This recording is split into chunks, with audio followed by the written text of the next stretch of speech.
people come back out of prison, they're coming right back into the same neighborhood, the same group of people they hung out with.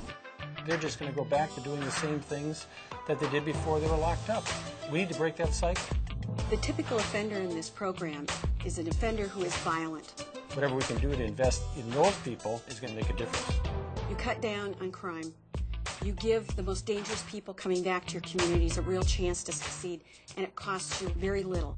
We used to be sending 2 out of 3 people back to prison for violent crime, and it's down to 1 out of 3. That's what I call success.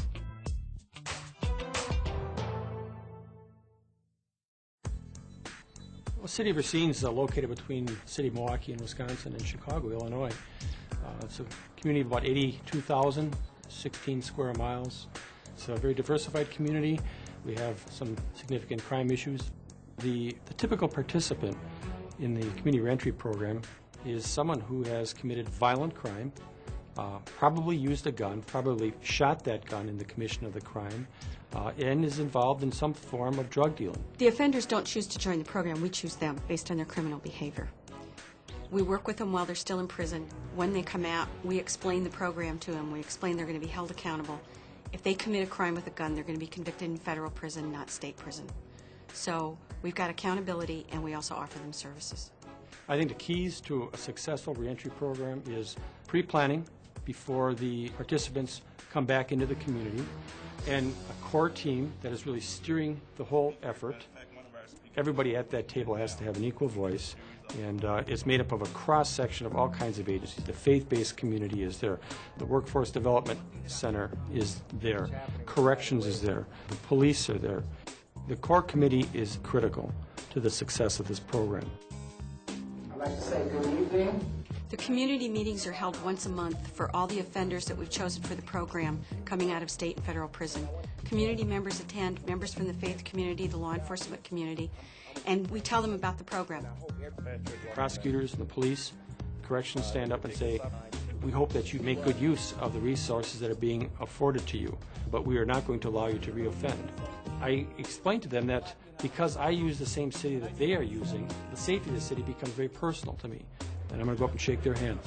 And I started doing that for a couple of reasons. One is I wanted them to understand that they're on even keel with everybody else here in this meeting. But then I wanted the officers to also understand that we're going to respect these people too. Not go lightly on them, not treat them with kid gloves, but just hold them to the same standard that you hold everybody else to. Accountability brings to this program respect from the law enforcement community. The accountability has to be there for the credibility of the police department and for my department, and for the safety of the community. Home visits, urine screens, getting a lot of collateral contacts, getting them employed, seeing that they're paying their financial obligations, all that has to happen to be accountable. The community and the social service agencies are going to be sharing information with us so that you are held accountable all the time. If they're in their house, their family's a part of this effort. The neighbors are holding this person accountable because they're watching what this person is doing. Employers are going to be able to share information as to whether the person is going to work or not. You're completely wrapped around in an environment in this neighborhood to make sure that you do not reoffend. We use the cop houses as an anchor point in those neighborhoods that are extremely fragile. So we built upon the fact that there's some trust between police officers who work out of those houses and the neighbors surrounding that house.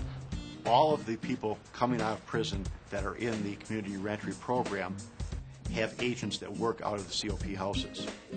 I value the collaboration with probation parole agents because we get to exchange information on a daily basis. I can see things on the street sometimes that's important that they might want to know about so they can adjust their rules for that particular person in the program.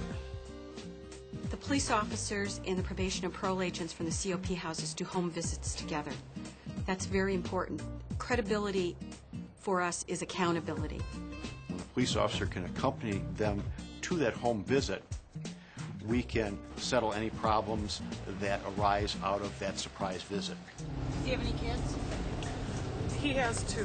When the officers are with these agents, they are showing the community that we are a partnership working to help participants in this program. The community reentry program needs to keep people active in non-criminal activities. Work is the biggest of those. The Workforce Development Center is key to that. And in addition, they've partnered with us. They are now providing specialized training to people in our program who can then go out and start in jobs at $14 an hour. They're developing life skills that some of them probably never had and build a rapport with family members and members in the community. The reason an agency needs to implement a reentry program is because we cannot afford not to. In times of declining dollars and shorter resources, we need to make what we have stretch further. It costs you a little bit in terms of time and staff initially, but as the program begins to develop and other people become involved in it, that investment really begins to diminish. I think one of the biggest difficulties is to just make sure that your agency stays focused on this program. And that's really finding key people in your agency that can keep this program going for you. You really need to get behind the officers that are going to be in the front lines of this program and allow them to make a difference. Recommendations that I would make to the law enforcement executives wanting to bring this program to their community is that if you're going to start it, you got to commit to it. You got to stick with it. All of us are going to face budget cuts, and this cannot be one of the programs that just drops off the table when times get tight. Our participants do reoffend. We're not perfect, but that number statistically is only 22% compared to the national average of 66%. We succeed either way. Either the person changes their behavior and they stop committing crimes and the community benefits, and so do they and their family. Or they continue on the ways that they were, but because we're monitoring them so closely, and there's so many of us involved with them, they're taken back into custody and returned to prison. And we're proud of the fact so far we have not had any of our participants charged with a gun crime. I think one of the other benefits that we have is that the community really sees us in a different light. Rather than an occupying force or something that's to be threatened of, they really see us as a partnership to try to keep their families stable, to try to improve their particular neighborhoods. You cut down on crime. You give the most dangerous people coming back to your communities a real chance to succeed, and it costs you very little. What it does cost you is time of your staff to get it going. But that's our job, and it works. The way I measure success in this program is how many people are we putting back in jail? Are they staying clean? And what we found here in Racine is that we used to be sending 2 out of 3 people back to prison for violent crime, and it's down to 1 out of 3. That's what I call success.